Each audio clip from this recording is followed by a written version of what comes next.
everyone. Wishing you a wonderful day. Today, we're diving into the life of Mai, a young girl turning her daily hardships into pure resilience. If this story touches your heart, don't forget to hit subscribe to walk along with us in the next chapters. Hello everyone, welcome back to my channel. If this is your first time crossing paths with me, I'm Mai Yiwa. Today, I want to bring you a very different perspective, a completely raw look into my daily life here in Hanoi. Many of you who create YouTube content often talk about finding a niche, a unique submarket, like luxury travel, lavish food, or expensive tech experiences to attract viewers. But for me, the niche that I live and share every day is simply the quiet, grinding, yet incredibly real life of a 22-year-old girl. I don't have a wealthy family to lean on, nor do I hold prestigious college degrees to serve as a passport into big corporations. My life right now is confined to a tiny rented room where every morning I wake up, the first thing I feel isn't relaxation, but a wave of stifling, suffocating air creeping through the narrow crevices of the door. My rented room is only 8 square meters, guys. It's so small that once you fit a single bed, an old fan, and a few personal belongings, there's barely any walking space left. Summer days in Hanoi are an absolute nightmare for anyone living under a corrugated iron roof like me. From the moment dawn breaks, as the first rays of sunlight struggle to pierce through the small gap of the weathered wooden window, the entire space is already thick with the scent of damp earth and intense heat. That heat acts like a giant oven, accumulating hour after hour, making the stained ceiling look as if it might collapse at any moment. Every morning I open my eyes and look up at that ceiling, wondering just how brutal the weather will get today, and whether I'll have enough strength to get through the long, grueling day ahead. But that's life.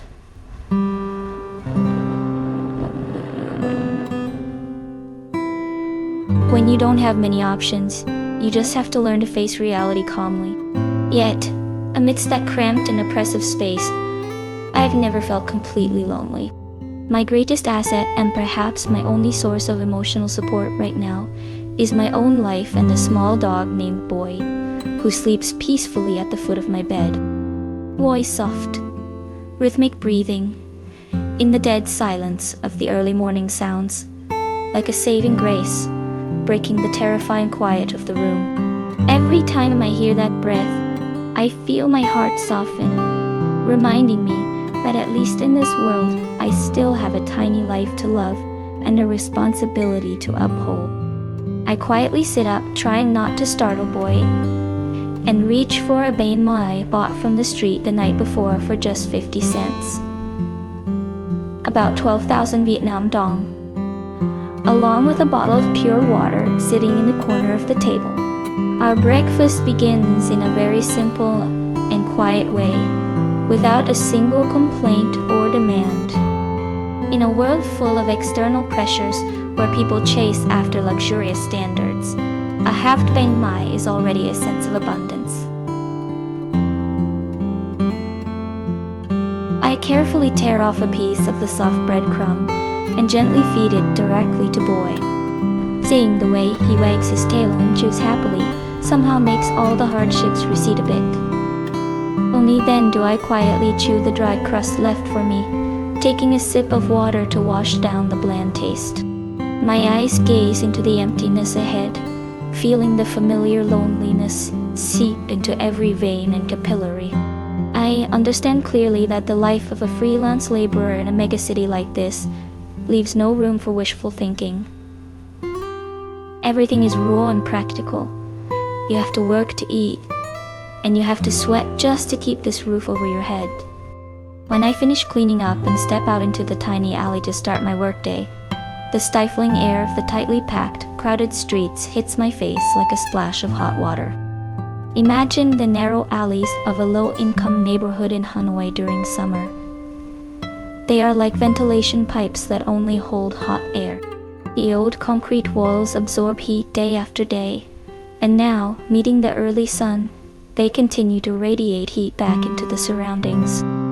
Motorbike horns from the distant main roads begin to echo clearly, urgent and noisy, signaling that the brutal hustle of an entire city has officially begun.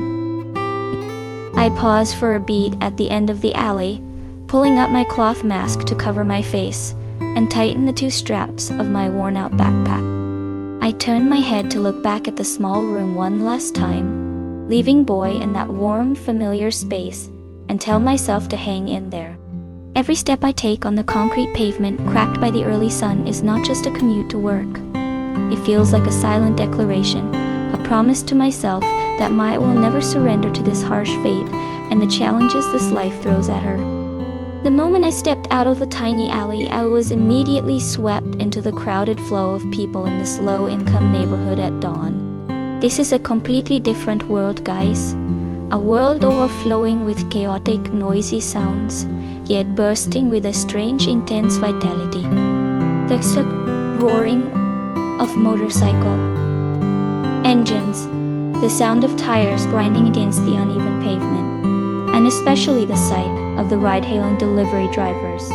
Watching them speed frantically through narrow turns, their faces tense with stress just to catch the very first delivery of the day, my heart swelled with a deep sense of empathy.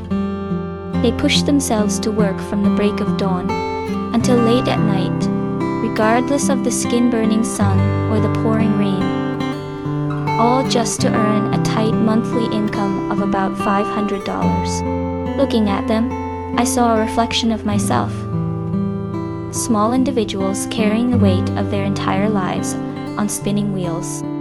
After walking for a while, I turned into the local market situated at the very end of the small street. To me, the morning market is like a vibrant oil painting, yet one that is heavily scratched by the harsh realities of life.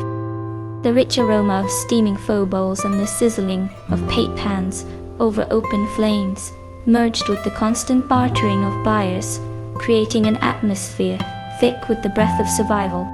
I stopped before a familiar fresh fish stall. Here, the vendor was skillfully scaling, gutting, and rinsing the fish for customers with incredible speed. The average price of fish is about $4 per kilogram. A very affordable rate for the daily meals of working-class families. I stood there silently observing that diligence, listening to the motorbike horns mixed with cheerful, welcoming voices, searching for a bit of positive energy to prepare myself for the stormy workday ahead. However, the hustle at this market corner is never truly peaceful. Just as I was about to walk away, a loud, sharp crash shattered the everyday symphony. A motorcycle overloaded with cargo, blocked by a blind spot, collided violently with the fish stall where I was standing. The entire tray of fresh fish and dirty water splashed all over the ground, and a stream of that foul, fishy water sprayed right onto my worn-out shirt. The marketplace fell dead, silent for a few seconds before exploding into shouts and screams. The delivery driver, his face pale with fear, scrambled to lift his bike, continuously bowing his head to apologize. But the stall owner, a woman notorious for her fierce temper in the market, rushed out, grabbed the poor man's collar, and screamed, demanding full compensation for the ruined goods. The compensation amount climbed to hundreds of thousands of dong, a figure that could easily equal several days of grueling driving for him. Witnessing this suffocating confrontation, looking at the anxious sweat pouring down the driver's weathered face and his trembling hands, my chest tightened. I looked down at my own stained shirt, then thought about the meager $6 wage I was about to trade my own sweat and tears for today. In this poor market corner, the boundary between peace and tragedy is sometimes just a single traffic bump away. People easily ignite in anger over their daily bread. Yet, it is also poverty that leaves them vulnerable and helpless against unexpected accidents. The vendor's harsh curses continued to tear through the air. The driver could only stand there taking the blow, while onlookers merely watched and whispered. A bitter, suffocating feeling welled up inside me as I witnessed the raw, unpolished cruelty of the daily struggle to survive. I quickly knelt down to help the driver pick up a few remaining fish on the edge of the tray, gave him a subtle nod, and quietly hurried away from the chaotic crowd at the market corner. The foul, fishy water on my shirt began to dry under the early sun, emitting a rather unpleasant odor, but I didn't have the peace of mind to care anymore. The watch on my wrist already read nearly 7 o'clock. Being late for work meant my $6 wage for today would be cut mercilessly, and that was 100 times worse than this dirty shirt. I quickened my pace, passing through rows of gray, corrugated iron houses that were starting to radiate suffocating heat, heading straight toward Mr. Hung's small wood workshop, hidden at the end of a deep alley. The moment I stepped through the rusted iron gate of the workshop, the air, thick with the scent of sawdust and the 35 degrees Celsius heat of the early day, immediately enclosed me. The table saw engine suddenly roared to life with a deafening noise, tearing through the remaining quiet of the morning, like a bell signaling the official start of the battle for survival. In front of me sat a pile of dried branches stacked as tall as a small mountain, consuming my entire field of vision. Amidst that swirling cloud of wood dust, I saw Nam, my 16-year-old co-worker. Nam possessed an extraordinary height of nearly 1.9 meters, but his body was frail and skeletal, weighing barely 50 kilos. Everyone in this area jokingly called him the bamboo stick, but behind that weathered, undernourished appearance was a child with an incredibly kind and gentle soul. Seeing me walk in with a stained shirt and a face still visibly dazed after the market collision, Nam turned off the saw. He didn't ask too many questions. He just looked at the stain on my shirt and flashed a gentle smile, revealing his crooked teeth. Nam quickly extended his thin but exceptionally long arms, grabbing the heavy burlap sack filled with dry branches that I was about to drag away. "Let me do it, Sister Me. Just sit at the machine table," Nam said loudly to drown out the surrounding noise. Watching Nam's lanky figure bend down, exerting all his strength to carry massive bundles of wood without a single complaint, my heart sank. This kid was only 16.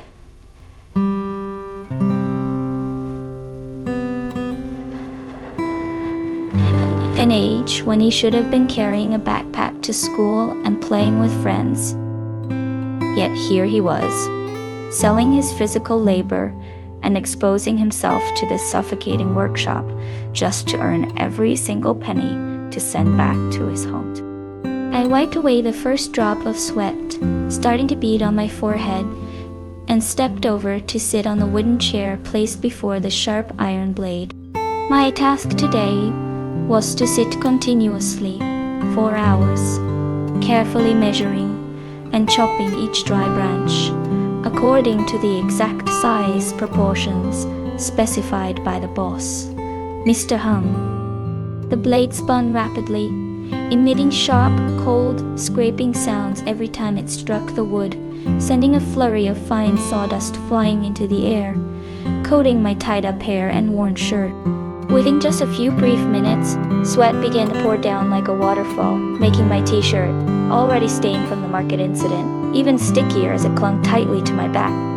Amidst the deafening, head-splitting mechanical noise and the heat that intensified by the minute, I had to strain my eyes and maintain absolute focus on every single movement of my hands.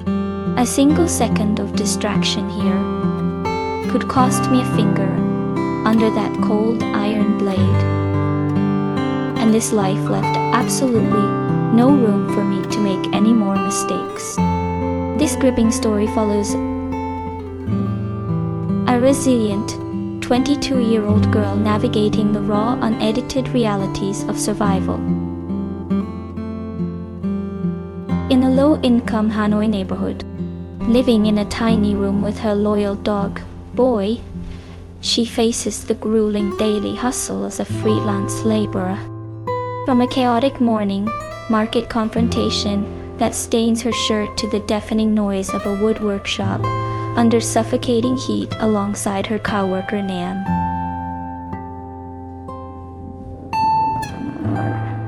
Every second is a battle for her $6 wage. Yet, this is only the beginning of her profound journey. As the summer heat intensifies to a brutal 42 degrees C, unexpected challenges and emotional turning points await. How will Mai protect her fragile sanctuary?